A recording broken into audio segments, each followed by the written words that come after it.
kenalin, nama aku Diva Oktaviani dari Universitas Bhayangkara Jakarta Raya Kampus 2, Fakultas Ilmu Pendidikan, Program Studi Pendidikan Guru Sekolah Dasar. Di sini aku bakal bikin video untuk ngejelasin sedikit tentang apa itu Orde Baru. Simak ya. Orde Baru atau biasa yang kita sebut dengan Orba ialah sebutan untuk masa pemerintahan Presiden Soeharto. Orde Baru menggantikan Orde Lama yang merujuk kepada era pemerintahan Soekarno. Lahirnya Orde Baru diawali dengan terlahirnya Surat Perintah 11 Maret 1966 atau yang biasa kita sebut dengan Super Semar. Orde Baru berlangsung dari tahun 1966 hingga tahun 1998. Dalam jangka waktu tersebut, ekonomi di Indonesia mengalami perkembangan yang sangat pesat. Meskipun hal ini juga terjadi berbarengan dengan praktik korupsi yang cukup merajalela. Meskipun telah merdeka, Indonesia mengalami kondisi yang relatif tidak stabil pada tahun 1950 hingga 1960-an. Bahkan, setelah Belanda mengakui kemerdekaan Indonesia, pada tahun 1949, keadaan ekonomi di Indonesia masih terbilang labil. Kenapa bisa begitu? Ini disebabkan karena adanya persaingan yang cukup ketat antara kelompok-kelompok politik yang ada di Indonesia ini. Keputusan Presiden Soekarno untuk mengganti sistem parlemen dengan demokrasi terpimpin justru memperparah kondisi ini dengan memperuncing persaingan antara angkatan bersenjata dengan Partai Komunis Indonesia atau biasa kita sebut dengan PKI. Sebelum sempat terlaksananya peristiwa Gerakan 30 September dan mengakibatkan hangusnya Partai Komunis Indonesia, dan sejak saat itu juga perlahan-lahan kekuasaan Presiden Soekarno mulai melemah. Oke, tadi itu adalah latar belakang. Sekarang aku bakal sedikit ngejelasin tentang apa itu Super Semar dan bersangkutannya dengan kebangkitan Bapak Soeharto. Orde Baru lahir karena adanya Surat Perintah 11 Maret atau yang biasa kita sebut dengan Super Semar yang kemudian menjadi legalitasnya.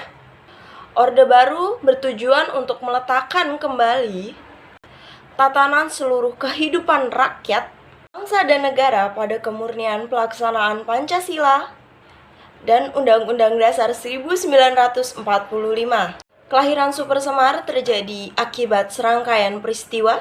Pada tanggal 11 Maret 1966, pada saat itu, sidang Kabinet Dwikora yang disempurnakan, yang dipimpin oleh Presiden Soekarno sedang berlangsung.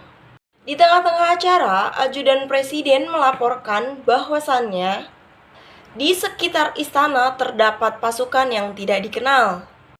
Untuk menghindari hal-hal yang tidak diinginkan, Bapak Presiden Soekarno menyerahkan pimpinan sidang kepada Wakil Perdana Menteri atau Bapak Dr.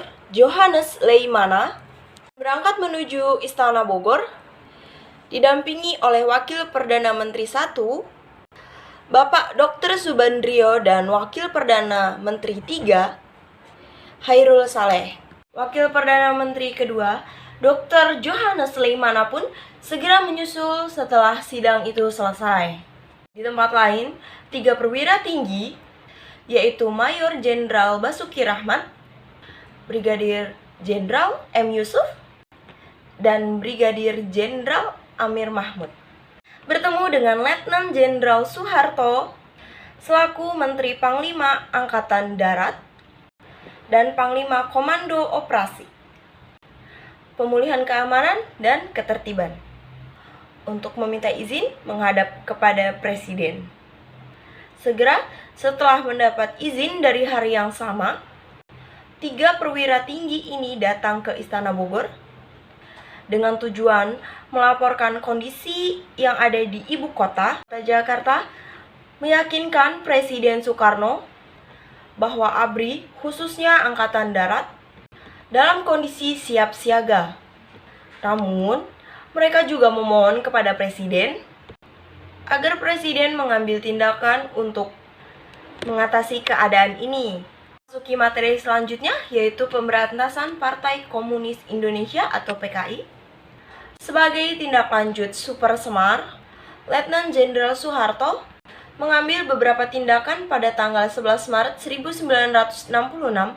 Ia mengeluarkan surat keputusan yang berisi pembubaran dan larangan bagi Partai Komunis Indonesia serta organisasi masyarakat yang bernaung yang berlindung atau senada dengan PKI. Keputusan ini kemudian diperkuat oleh keputusan Presiden atau Pangti Abri garis miring Mandataris MPRS nomor 1 garis miring 3 garis miring 1966 tanggal 12 Maret 1966. Keputusan pembubaran PKI beserta ormas-ormasnya mendapatkan sambutan yang hangat dari para masyarakat dan juga mendapatkan sambutan serta dukungan karena merupakan salah satu realisasi dari Tritura. Pada tanggal 18 Maret 1966, Soeharto mengamankan 15 menteri yang dinilai tergabung dalam insiden gerakan 30 September dan diragukan etika baiknya yang dituangkan ke dalam keputusan Presiden nomor 5 tanggal 18 Maret 1966.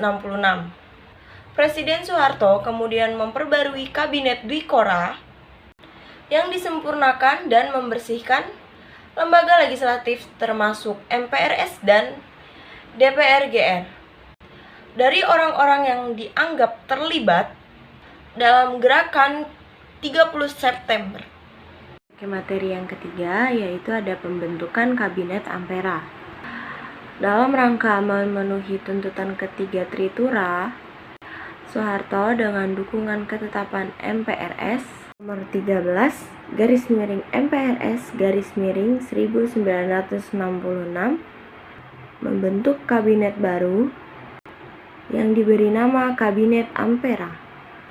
Tugas utama Kabinet Ampera adalah menstabilisasi ekonomi dan politik yang ada di Indonesia atau dikenal dengan Dwi Dharma Kabinet Ampera. Program kerja yang dicanangkan oleh Kabinet Ampera disebut catur karya Kabinet Ampera, yaitu 1. Memperbaiki pri kehidupan rakyat, terutama di bidang sandang dan pangan. Yang kedua, melaksanakan pemilu dalam batas waktu seperti tercantum dalam ketetapan MPRS nomor 11 garis miring MPRS garis miring 1966 pada tanggal 5 Juli 1968. Yang ketiga, melaksanakan politik luar negeri yang bebas dan aktif untuk kepentingan nasional sesuai dengan ketetapan MPRS nomor 11 garis miring MPRS garis miring 1966. Yang keempat dan terakhir, lanjutkan perjuangan anti-imperialisme dan anti-kolonialisme dalam segala bentuk manifestasinya. Kabinet Ampera ini sendiri dipimpin oleh Presiden Soekarno, namun pelaksanaannya dilakukan oleh Presidium Kabinet yang dipimpin oleh Jenderal Soeharto. Oke, kita udah sampai di akhir pembahasan. Kurang lebihnya mohon dimaafkan. Wabillahi taufiq wal hidayah. Wassalamualaikum warahmatullahi wabarakatuh. Dadah.